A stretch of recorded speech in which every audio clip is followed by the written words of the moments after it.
Ce n'est pas une visite de courtoisie, mais bien un contrôle obligatoire.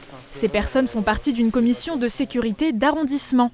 Elle est composée de plusieurs instances, comme la sous-préfecture, les pompiers ou encore le maire. Concrètement, pour autoriser l'ouverture d'un établissement recevant du public, les membres vont scruter chaque recoin pour vérifier le respect des normes d'accessibilité et de sécurité.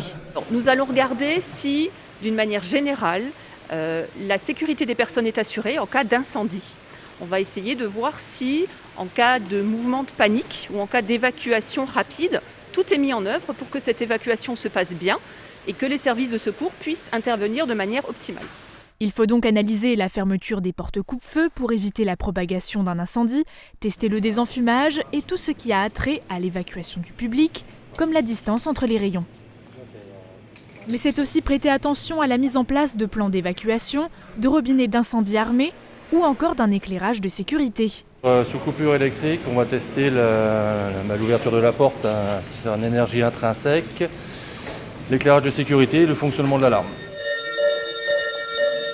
Et à ce moment-là, il y a un éclairage de secours qui se met en place pour que les gens, dans le noir, puissent retrouver leur chemin et évacuer sur l'extérieur. Donc c'est ces petits panneaux verts qu'on voit disposés un peu partout dans les magasins sur lesquels on ne prête pas forcément une attention.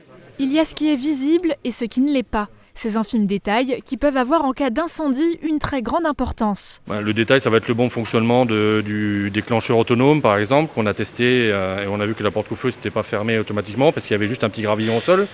Donc ça permet de lever le doute là et c'est pas forcément testé régulièrement tout au long de la vie du magasin.